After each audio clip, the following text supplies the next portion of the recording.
What if I told you that your deepest feelings, the joy, the compassion, even the pain you feel right in your heart, could have a direct, measurable effect on the world around you?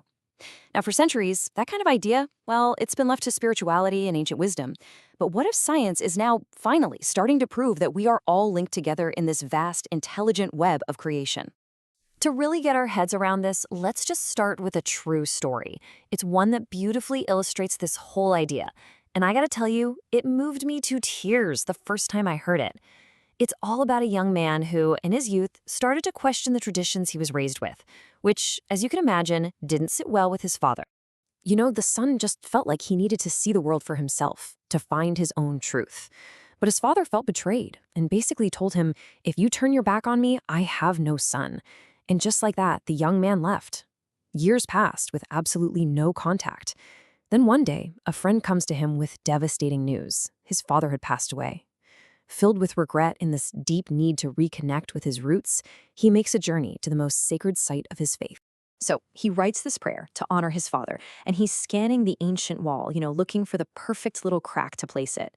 And in that very moment, a tiny rolled up piece of paper works its way loose from the stone and flutters down, landing right at his feet. He picks it up, unrolls it, and his heart just stops. It was his father's handwriting. The prayer was giving thanks for his son and for the beauty that son brought into his life. A connection, a communication that just defies all logic. A story like that just leaves you in awe, right? But it also brings up a really critical question about connection. I mean, what was the conduit for an experience like that?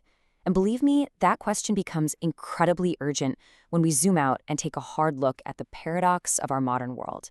The brilliant astronomer Carl Sagan, he gave our era this fascinating and honestly kind of terrifying name: technological adolescence. He saw that we, as a species, have developed these godlike powers. We can literally harness the forces of nature, but we just don't have the wisdom or the maturity to use them responsibly. It's like we're a teenager with the keys to a nuclear arsenal. The big question is, are we going to grow up in time? And this right here shows you the crazy contrast we're living in. On one hand, look at these almost miraculous things we can do. We can engineer our own DNA, we can manipulate weather systems, create entirely new forms of matter. But on the other hand, we're still seeing the horrors of war, preventable diseases, and just senseless acts of hate on a massive scale. How can these two realities possibly exist at the same time? Well, here's the staggering consequence of that gap between our power and our wisdom. In the 20th century alone, 187 million lives were lost to human violence.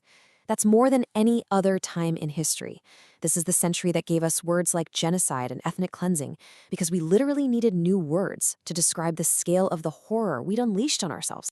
So all of this brings us full circle, right back to that story of the father and son and the glimmer of hope it represents. You see, the crises we're facing, they all seem to stem from this feeling of separation. But that story suggests a deep underlying connection. So let's dig into what that conduit actually is. Seriously, how could that son, in that exact moment, get a message of love from a father who wasn't even in this world anymore? What was the medium? What carried that communication across time and space? Because the answer to that question just might hold the key to solving the very problems we've been talking about. Well, get this. Between 1993 and the year 2000, a whole series of groundbreaking experiments in quantum physics and other fields started to prove what ancient wisdom has taught all along. There's a field of energy that connects everything. And it's not something out there.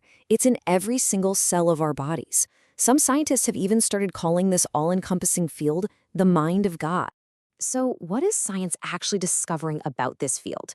Well, for one, we're learning that it's everywhere, all the time. It's been here since the Big Bang. It's not separate from us, it's a part of our very being. And it also seems to have an intelligence. But here's the real game changer. This intelligent field responds to us. It's listening. Okay, so if this field is listening, what language does it speak? Is it our thoughts? Is it our words? The prayers we say out loud? The answer, it turns out, is both way simpler and far more profound. Turns out, the field doesn't operate on the logic of our minds. It communicates through feeling. It responds to the focused, genuine emotions that we generate in our hearts, feelings like gratitude, compassion, and love. That's what a coherent emotion is. It's a clear, pure signal. The feeling that Sun had at the wall, that perfect mix of love and regret, that was the signal. That was the language. So the whole creative process starts with a feeling in the heart. That feeling generates a real electrical and magnetic wave that travels out into this field. And then the field simply mirrors that quality of feeling right back to us in the conditions of our lives, our bodies, and our world. It means we're in a constant conversation with the universe, whether we even realize it or not. And that realization, well, it completely reframes our role in the universe, doesn't it? We are not just passive observers drifting through a bunch of random events. We are active participants. We are creators. As the theoretical physicist Dr. Michio Kaku put it so perfectly, for most of human history, all we could do was watch the beautiful dance of nature. But now we're becoming its choreographers. We are actually directing the dance. So here's the crucial point, the bottom line. We are choreographing our reality every single moment with the feelings we hold in our hearts. We've got godlike powers in our hands, and now we finally have the user manual, this understanding of the field that connects everything. And that responsibility is immense, because our collective feelings are now determining our collective future. This is the challenge and the incredible opportunity of our time. We're standing at a crossroads, and we're empowered with a technology of consciousness that ancient traditions always knew about, and modern science is just now rediscovering. The power to create a world of peace, of healing, of connection. It lies within each and every one of us, in the language of our hearts.